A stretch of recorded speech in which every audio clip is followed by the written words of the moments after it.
Radhe Krishna everyone, welcome और welcome back to my YouTube channel. मैं हूं काजल सिंह और स्वागत है आपका आज के इस नए व्लॉग में। सो गाइस, ये व्लॉग है 1 जून का, जो कि बहुत हेक्टिक दिन था। तो सबसे पहले मैंने अपनी पूजा कंप्लीट की और मेरी flatmate, roommate, my best friend, best buddy, वो आज घर चली गई। उसके 1 महीने के पेपर्स हैं, उसके फाइनल एग्जाम्स चल रहे हैं, तो वो देने। और मुझे थोड़ा अकेले रहने में थोड़ा मुझे फोबिया है, एंजाइटी ज़्यादा होती है, पर मैं कोशिश करूँगी कि मैं ये पूरे महीने अच्छे से अपने आप को कंट्रोल कर सकूँ, अपनी पढ़ाई कर सकूँ। तो आज का दिन शुरू करते हैं। तो मैं आज अपने कॉलेज गई थी। अपनी फ्रेंड को बाय बाय करने के बाद मैं पहुंच गई थी कॉलेज। वहाँ मैं अपनी कॉलेज की एक फ्रेंड से मिली, हमने साथ में ये गन्ने का जूस पिया। उसके बाद मैंने घर आके खाना प्रिपेयर करने लगी। और तब तक मैं आपको बता देती हूँ कि मैं कॉलेज क्यों गई थी।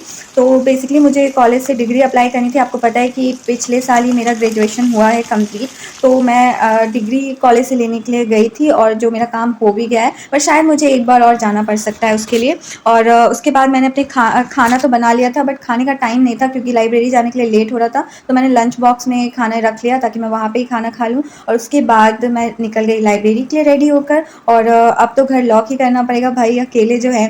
थोड़ा मुझे शुरू से ही, जब मैं पटना शिफ्ट हुई थी तब से मुझे एक होम फोबिया जैसा, होम सिकनेस जिसे कहते हैं, वो मुझे शुरू से ही था। घर से दूर रहना मेरे लिए बहुत मुश्किल था और बहुत सारे स्ट्रगल्स हुए जो नॉर्मली हम सबके लाइफ में होते हैं। सारे स्टूडेंट जब घर से निकलते हैं तो एक टाइम पे वो बहुत सारा स्ट्रगल फेस करते हैं, उसके बाद शायद जाकर उन्हें वो आदत होती है। तो ये जर्नी इतनी आसान नहीं होती है, कभी हम इस पर भी डिटेल में बातें करेंगे।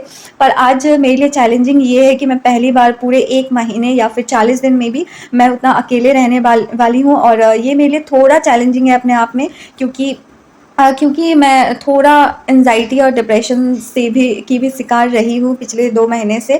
बट मैंने अब काफ़ी कंट्रोल कर लिया उसे मेडिटेशन और योगा के द्वारा। अगर इस सब चीज़ों की हम बात करेंगे तो ये वीडियो थोड़ा लंबा हो जाएगा। तो आज शॉर्ट में आपको बता देती हूँ कि मैंने लाइब्रेरी में क्या क्या पढ़ाई की। तो सबसे पहले आज मैंने करंट अफेयर से अपनी पढ़ाई की शुरुआत नहीं की थी, क्योंकि करंट अफेयर रोज़ कर रही थी तो थोड़ा बोरिंग हो गया था। तो मैंने सोचा कि मैं उसे सेकेंड स्लॉट में करूँगी। तो फर्स्ट स्लॉट में मैंने आपको बताया था कि मैं PYQ सॉल्व करने वाली हूँ। तो पहले मैंने प्रीवियस ईयर क्वेश्चंस घटना चक्र के लगाए और मैंने 2 चैप्टर उसके सॉल्व किए। लगभग 140 157 अराउंड समथिंग ऐसी कुछ क्वेश्चंस थे। और उसके बाद मैं जो भी पॉइंट मैं भूल रही थी उसे मैंने एक पेज में नोट कर लिया। और देन मैं सेकंड स्लॉट में मैंने यहाँ पे करंट अफेयर पढ़ाई शुरू की। और पहले मैंने उसे रिवाइज़ किया, पुराना वाला, मतलब 2-3 दिन पहले वाला मैंने पहले उसे अच्छे से रिवाइज़ कर लिया। एंड देन मैंने आगे का कंटिन्यू किया करंट अफेयर करना। आज का करंट अफेयर किया। और करंट अफेयर करने के बाद मैंने थोड़ी सी अपना लंच किया और थोड़ा रेस्ट किया। एंड देन उसके बाद अगर आप बात करोगे पढ़ाई की, तो मैंने थोड़ी देर अपनी बुक रीडिंग की, जो बिहार स्पेशल की मैं नई बुक लेके आई थी। तो उसके बाद मैंने थोड़ा करंट अफेयर भी रिवाइज़ किया। जो क्वेश्चंस प्रीवियस ईयर के मुझसे सॉल्व नहीं हो रहे थे वो मैंने नोट डाउन कर लिए, और जो मुझसे सॉल्व हो गए वो तो हो ही गए। और जहाँ पे मैं कंफ्यूज हो रही थी, ज़्यादातर मैं इस बीच में बहुत कंफ्यूज होती हूँ, तो इस बार मैं ज़्यादा उस पर फोकस करना चाहती हूँ। एक्चुअली ये ना एक समंदर है, समंदर जैसा ही कभी कभी फील होता है। हम जितना ही पढ़ते हैं, हम उतना ही ज़्यादा ऐसा लगता है कि हम घूम फिर के वापस वहीं आ जाते हैं, क्योंकि इतना कुछ है।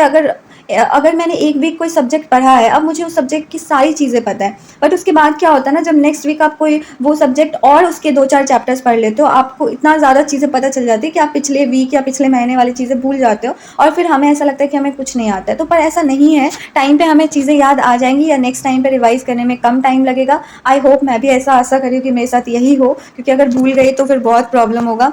तो यहाँ पे मैं अपनी करंट अफेयर का सेशन, प्रीवियस ईयर क्वेश्चन, थोड़े बुक रीडिंग का सेशन सब कंप्लीट करते हुए घर के लिए निकल रही थी। तो मुझे बहुत ज़्यादा भूख लग गई थी। आज कॉलेज वगैरह भी काफ़ी हेक्टिक रहा था, तो ज़्यादा कुछ अच्छे से नहीं हो पाया जल्दी जल्दी में। तो मैंने कुछ समोसे पैक करवा लिए, 2 समोसे, और घर जाके चाय बनाया। और फिर उसके बाद मैंने मी टाइम चाय और समोसे के साथ, परफेक्ट कॉम्बिनेशन है ना, तो उसके साथ मैंने थोड़ा टाइम स्पेंड किया। और उसके बाद खाना तो आज बनाने का मूड नहीं था, तो चाय और समोसे खा के मैं अपनी नेक्स्ट स्लॉट की पढ़ाई करने के लिए बैठ गई, जिसमें मैं स्पेक्ट्रम की बुक पढ़ रही थी। मैंने डिसाइड किया कि स्पेक्ट्रम के एटलीस्ट 20 पेज रोज़ पढ़ने हैं, तो मैं वही यहाँ पे कंप्लीट कर रही थी। तो बेसिकली स्पेक्ट्रम जो है वो बहुत ज़रूरी है रीडिंग मारना। और पहली रीडिंग में मुझे जो चैप्टर्स मैंने पढ़े हैं उससे मुझे समझ आ रहा है कि आप ऐसा सोच के मत पढ़ना कि मैं पढ़ रही हूँ तो मुझे सब याद हो जाए। फर्स्ट रीडिंग सिर्फ रीडिंग होता है, आपको कुछ ज़्यादा याद ना रहे। बट जब आप सेकेंड रीडिंग करोगे तो आपको वो पढ़ा पढ़ा लगेगा। एंड देन आप थर्ड रीडिंग में आप आप में एक चीज़ आ जाएगी कि आप समझ जाओगे कि कहाँ पे छोड़ना है और कहाँ पे नहीं। तो उसके बाद मैंने आज खाना में बाहर से ही ऑर्डर किया था, एक वेज थाली, जिसमें ये सारे वेराइटीज़ थे। उसे वेब सीरीज़ के साथ इंजॉय किया।